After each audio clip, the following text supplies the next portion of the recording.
After a spring-like afternoon, it's back to wintertime. Light snow heading toward the Bluegrass State. We'll track it coming up. Fire investigators are trying to figure out what started a fire that destroyed much of a building at the Thoroughbred Center. And hear what UK head coach Mark Stoops had to say about reports UK players were involved in a fight that injured an EKU football player. Tracking, alerting, protecting. This is WKYT News at 5. Well, we hope you enjoyed it. It's been a sunny, warmer day out there, but don't get attached to this nice weather. By tomorrow, we are talking about possibility of some snow. It's like that's always the story, right? We begin with WKYT Chief Meteorologist Chris Bailey tracking some big changes for us this afternoon. Yeah, change is getting very close now to taking place across our region. Let's enjoy the upper 40s and low 50s for the next hour and change, because it's really going to go downhill middle and latter part of the evening. Cold front to our north right now, and look at that temperature difference. 49 now Lexington, 45 Cincinnati, Louisville still 53 degrees. Yet on the other side of the Ohio River, we're dropping it quickly below freezing. In Indianapolis at 31, teens showing up northern parts of Indiana and Illinois. That cold front is marching quickly toward the southeast with a band of some light snow coming in behind it. Winter weather advisory is out for much of central and eastern Kentucky. Even though if your county isn't technically under the advisory, you're still going to get a little snow. I think this is a very light snow. Most of us come in under an inch with a lot of coatings out there. Light first alert defender. Not a whole lot across central and eastern Kentucky. High clouds continue to filter on in. Those clouds will thicken up very quickly. Here is our band of snow, and it is trucking it toward the south and southeast. Notice it's not very wide at all. So as that cold front moves through, light snow, gusty winds will follow, and a quick blast of cold that comes in later tonight and tomorrow morning. So guys, this is a very light snowfall, but it may create enough to cause some slick spots and maybe a few delays and cancellations early tomorrow morning. Coming up in a bit, we'll put a snowfall map together, and I'll tell you, it's a one-size-fits-all snowfall. But I come back in about 10 minutes. And remember, we can help you track the snow even if you are away from the TV. On WKYT.com, you can look at the First Alert Defender and zoom right into your neighborhood. You can also download the WKYT app for your iPad or your smartphone. It will connect you to weather tools, including live radar. A massive fire destroys a building at a popular Lexington venue and leaves one person without a home. The building is at the Thoroughbred Center on Paris Pike. Officer Don Evans flying over the scene in Sky First earlier, and you can see just how much of the building burned there. WKYT's Sean Moody is tracking the investigation into what started the fire in our top story at 5. Investigators are still out here trying to figure out exactly what started this fire. It's been a pretty windy day, and firefighters say that was a challenge. The fire started sometime after 8 o'clock this morning. You know, I could just see flames coming up the roof, you know, coming up the top, and the roof is caving in. David Massad is training to be a jockey there at the center. He shares a 2-bedroom apartment inside that building with another person there. He says they lost everything they had inside. I mean, everybody's been really nice, though. You know, my teachers let me stay at his house for a few days, and, you know, Keeneland's willing to, you know, get us some clothes and stuff from their gift shop and whatnot. So, I mean, everybody's been really helpful. The wind made the flames rush through the building even faster. There were between 50 and 60 Lexington firefighters battling the flames. Because there were so many of them out here, other crews throughout the city had to adjust. We've done what we call move-ups. We've moved trucks to different areas so we could give sufficient coverage for the rest of the city, because we're not going to leave the rest of the city vulnerable. And workers said they weren't sure what would happen with this building just yet. In Lexington, Sean Moody, WKYT. A woman received treatment at the scene for smoke inhalation, and a firefighter went to the hospital for the same thing. No horses were in that fire area. This afternoon, UK football coach Mark Stoops addressing reports that a few of his players were involved in a bar fight last month that injured an Eastern Kentucky University football player. Richmond police say that Colton Scurry told them that 3 or 4 men attacked him at Jersey's in Richmond last month. He suffered cuts, a broken nose, and broken bones. Richmond police say the fight involved football players from 2 teams but wouldn't name the other team. Rumors have swirled the other players were from UK. Today, Coach Stoops says he's investigating. I'm trying to gather the information. You know, I've been reading a bunch of reports from, you know, what everybody's said, and to this point, I don't know what's true and what's not. Nobody's been charged. Richmond police tell us they're still interviewing witnesses and have no suspects. Coach Stoops' comments came during National Signing Day. We'll have more on that in just a few minutes with Rob. He also addressed the rumors on Kentucky Sports Radio this morning. You'll hear what he had to say then on WKYT News at 6. Police arrest two parents accused of leaving their 6-week-old in a driveway alone. Carlin Engelbrecht and Jesse Stacy face wanton endangerment charges for the incident in Moorhead yesterday. A neighbor saw the baby and called police. WKYT's Victor Puente talked to that neighbor and the baby's father about what happened. Carlin Engelbrecht tells me he feels horrible about what happened. He says it was a mistake and one he wishes he could take back. But he says that mistake doesn't make him a bad father. Engelbrecht and Jesse Stacy were both arrested yesterday when their 6-week-old son was found in their driveway by a neighbor who was checking her mail. She says she saw a carrier seat in the driveway covered by a blanket. I walked over there and I pulled back the blanket, and a baby, just a little baby, just was looking up at me. He wasn't crying. Horton says about an hour after finding the baby, a car pulled up in the driveway. She went out to see if they knew where the baby's parents were. The woman hands me the phone, and the mother asked if I found her baby. And I said, yeah, I found your baby. And she asked where he was. And I said, well, honey, I called the police.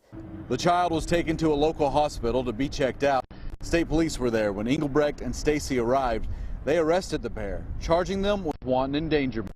Police say they were taking one of their vehicles to sell, each driving a different one, and somehow the child got left behind.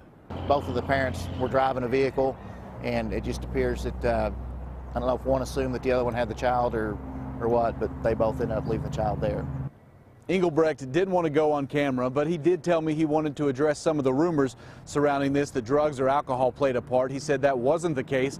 State police backed that up. They said they believe it was an accident. They still had to file those charges. In Rowan County, Victor Puente, WKYT. Child Services has custody of the baby and the couple's other child, a toddler, for the time being. A crash heavily damaged a Lexington home this morning. It happened about 10 on Georgetown Street. Lexington police say a truck headed inbound on Newtown Pike turned onto Georgetown and then hit the house. No one was home when that crash happened. It's going to take some time, though, to determine exactly what it will take to fix that house.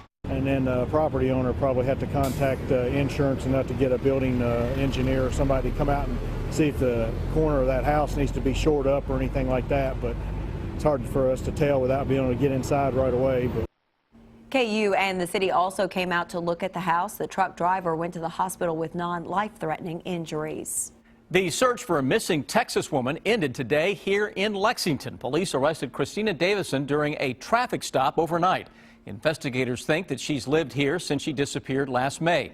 Tonight, she's in the Fayette County Jail awaiting extradition back to Texas.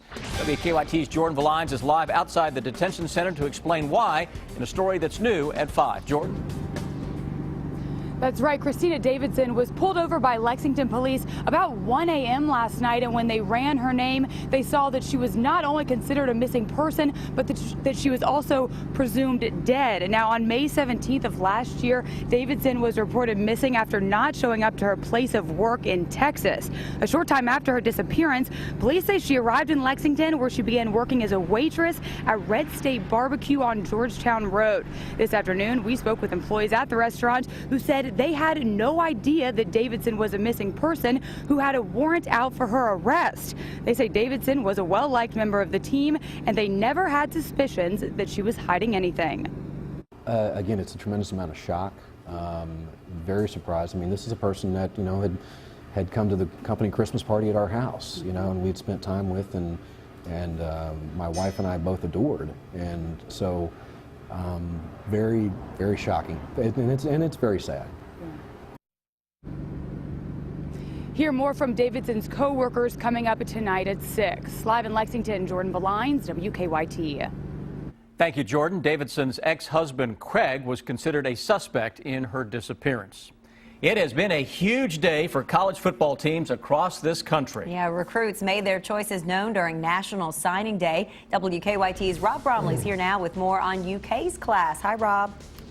Hello, and this is the third recruiting class for Mark Stoops. He has 23 signees and 5 additional commitments from players who will walk on. Stoops believes he filled his needs with 13 of the signees on the defensive side of the ball. There are 4 offensive linemen in the class, 3 wide receivers. Stoops says it's a class that has size and length. I feel very good about this recruiting class. As you all know and have been following, it's been a little bit of a grind. It's been a tough year in certain aspects and great in others. I feel like we really hit on a bunch of guys we were looking for. Big thing that you'll notice with this group is great size, great length. We feel like we hit a lot of areas of need in the secondary, O-line, D-line. So overall, very pleased with this group. Stoops also announcing the hiring of Andy Boo today. Boo has been defensive coordinator or co-defensive coordinator at Stanford, Nevada, and California. He also coached at Wisconsin. Boo will coach outside linebackers. Stoops also said he would spread special teams responsibilities among his assistants. Rob, thank you. There was also word today that running back Josh Clemens is transferring. After his freshman season, Clemens struggled through an injury-plagued career. Federal investigators arrived on the scene of a deadly commuter train crash in New York today. 6 people died when the train hit an SUV stopped on the tracks Tuesday night. Investigators will look at recorders on the train, the track signals, and gates for clues. They'll also look at aerial video of the crash site and interview witnesses. Our sole purpose for being here is to find out what happened so that we can offer recommendations to hopefully keep this from happening again. The train was traveling from Manhattan to the city's suburbs at the time. This is the deadliest crash in the railroad's history.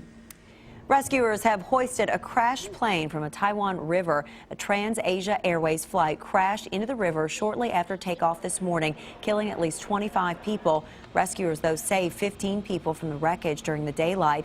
They're now searching into the night for 18 people who are still missing. Jordan put 2 al-Qaeda prisoners to death after ISIS executed a Jordanian pilot. The group released video yesterday showing the pilot's apparent murder. He was taking part in U.S.-led airstrikes when he crashed in Syria in December. Jordan's military is also looking to conduct more anti-ISIS airstrikes assigned by the coalition. A grand jury has indicted a teenager who spent 2 weeks on the run with his 13-year-old girlfriend. Our county-by-county coverage begins in Grayson County, where 18-year-old Dalton Hayes faces 11 charges. The counts include rape and custodial interference. Police say Hayes and Cheyenne Phillips went on a crime spree during their time on the run. The rest of the charges are related to that. A Pulaski County optometry practice will pay $800,000 to settle allegations of billing fraud. The U.S. Attorney's Office says Dr. Philip Robinson provided unnecessary and worthless eye exams to nursing home patients while working for associates in Eye Care PSC. The exams were billed to federal health care programs. The bogus exams were conducted between January of 2007 and January 31st of 2012.